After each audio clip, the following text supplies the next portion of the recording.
बांगलादेशात होणाऱ्या हिंदू बांधवांवर आणि त्यांच्या परिवारावर होणाऱ्या अत्याचाराच्या निषेधार्थ नंदुरबार जिल्ह्यातील हिंदुत्ववादी संघटनांनी बंदचे आवाहन केले होते।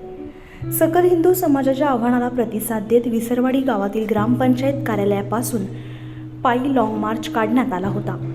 संध्याकाळी कृषी उत्पन्न बाजार समिती सभापती बकालाम गावित यांच्या नेतृत्वाखाली येथील सर्व जाती धर्माच्या नागरिकांनी सहभाग घेऊन संपूर्ण गावातून कॅन्डल मोर्चा काढला होता।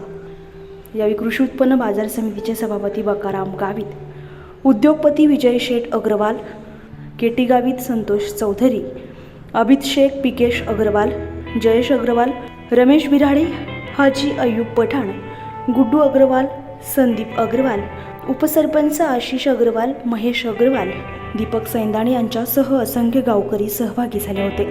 हिंदुत्ववादी संघटनांच्या आवाहनाला नागरिकांनी चांगला प्रतिसाद दिल्याचं दिसून येत आहे।